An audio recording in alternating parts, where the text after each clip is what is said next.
जय गुरुदेव। मालिक कहते हैं, जब बाल पकने लग जाएं, दांत गिरने लग जाएं, चेहरे पर झुर्रियां पड़ने लग जाएं, तब ये समझ लेना चाहिए बस अब हम जाने वाले हैं, समय नजदीक है। देखो, संत महात्मा शुरू से कहते आए कि ये शरीर भजन के लिए मिला है, और आज भी वक्त के पूरे गुरु कह रहे हैं कि इस शरीर से भजन करो, वरना ये शरीर व्यर्थ चला जाएगा, फिर जल्दी दोबारा मिलने वाला नहीं है। फिर मालिक कहते हैं, जब हाथ पैर कमजोर हो जाएंगे, आंख और कान कमजोर पड़ जाएंगे, जब ये शरीर कमजोर हो जाएगा तो भजन कैसे कर पाओगे। देखो, यहां मालिक का इशारा है कि भजन जवानी के जोश में होता है। स्वामी जी महाराज भी कहा करते थे कि बुढ़े आदमी को तो सरकार भी रिटायर कर देती है। देखो, जब आपके पास जवानी के दिन होंगे तो सही मायने में वही दिन भजन करने के लिए होता है। लेकिन कुछ लोग जवानी के दिनों में माया को बटोरने में लगे रहते हैं। वो दिन स्वर्ण दिन होते हैं। अगर उन दिनों आपने अपने शरीर को नाम में नहीं लगाया, काम में लगाया, तो समझो आपने अपने शरीर का सौदा उस माया से कर दिया। उस माया के हवाले अपने आप को कर दिया आपने। लेकिन आज भी उस माया के हवाले होकर लोग रो रहे हैं। किसी को किसी प्रकार का सुख नहीं मिला। सच्चा सुख आत्म कल्याण में है, वो माया में फंसकर नहीं मिलता। क्योंकि माया ने आपका तन मन धन सब छीना, आपसे आपका स्वर्ण समय छीना, तो माया ने आपको दिया क्या? क्षणिक सुख, बस। इसके अलावा माया ने आपको कुछ नहीं दिया, जो आपका किसी काम का नहीं है। क्षणिक सुख के बदले आपने अपनी पूरी जिंदगी उस माया के नाम कर दी, और वो क्षणिक सुख भी आपका किसी काम का नहीं रहा। इसीलिए संत महात्माओं ने भजन पर जोर दिया। जवानी का जोश भजन में बीतना चाहिए, ना कि माया में बर्बाद होना चाहिए। संत महात्मा बार बार आगाह करते हैं इसीलिए कि भजन करो, इस शरीर से भजन करो, वरना ये समय निकल जाएगा। माया किसी की सगी नहीं होगी।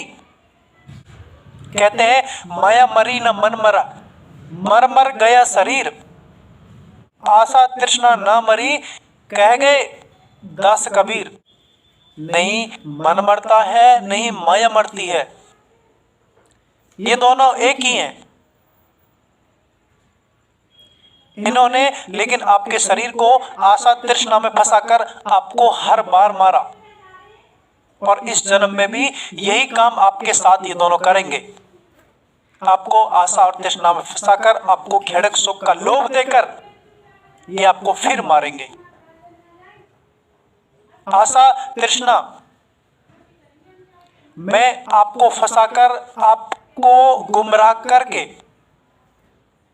आपको सच्चा रास्ता नहीं दिखाकर, आपकी आंखों पे पट्टी बांधकर ये आपको फिर मारेंगे। फिर आपको 84 में भेजेंगे, आपको नरक की पीड़ाएं सहन करनी पड़ेंगी, फिर आपको जन्म लेना पड़ेगा। फिर वही मन, वही माया का वही चक्कर, आशा तृष्णा का वही चक्कर। आपकी बार आपके पास समय है, आपके पास समर संत है, आपकी बार इस आशा तृष्णा मन माया का किस्सा ही खत्म कर दो। नाम की कमाई करो। संत महात्माओं ने नाम की कमाई पर जोड़ दिया। क्यों जोड़ दिया? क्योंकि नाम की कमाई ही आशा तृष्णा और इस माया को मार सकती है, इसे आपसे अलग दूर हटा सकती है। आप क्या सोचते हो, जो आपका ये जन्म है, ये पहला जन्म है? इससे पहले हजारों लाखों जन्म आपके हो चुके हैं। क्यों हो चुके हैं? क्योंकि माया के वशीभूत होकर आपने कर्म किया, संत महात्माओं की बात नहीं मानी, इसीलिए ये आपका पहला जन्म नहीं है। माया ने आपको स्त्री, धन, पुत्र, पैसा, जमीन, जायदाद, इनके चक्कर में फंसाया, इनके चक्कर में उलझाया और उलझकर आपका बार बार हर बार जन्म होता आया। जो सच्चाई की राह थी आपको उससे झुटलाया गया, उलझाया गया आपको।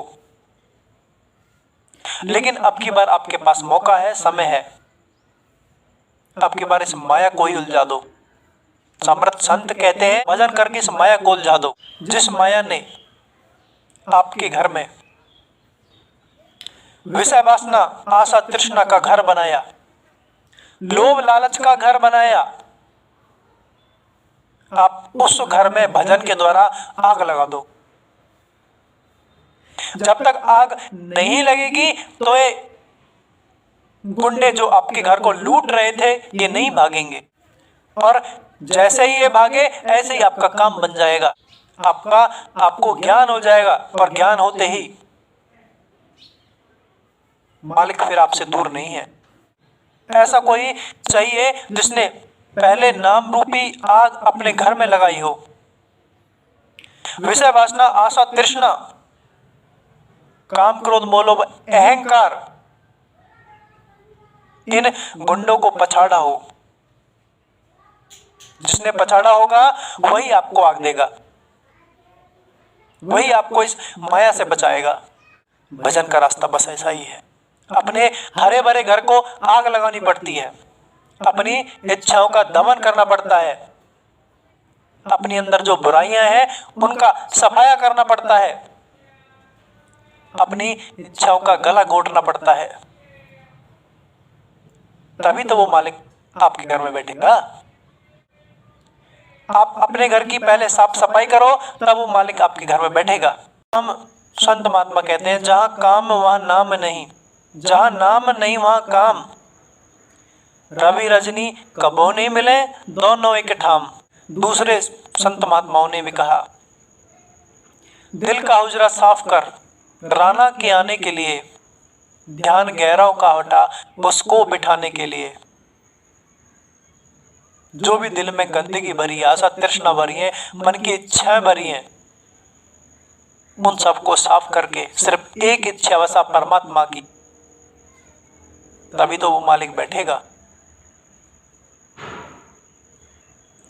आपने अपने अंदर दुनिया भर की तमाम इच्छाएं बसा रखी हैं, आशा तृष्णा, दुनिया भर के लोभ लालच बसा रखे हैं, तो मालिक का सिंहासन कहीं है रखने की जगह? मालिक तभी तो बैठेगा जब दिल का हुजरा साफ होगा। जब तक ये संसार की प्रत्येक जड़ वस्तु आपके दिल से निकल नहीं जाती, तब तक मालिक नहीं बैठेगा। मालिक को बिठाना है तो दिल को साफ करना पड़ेगा। जय गुरुदेव।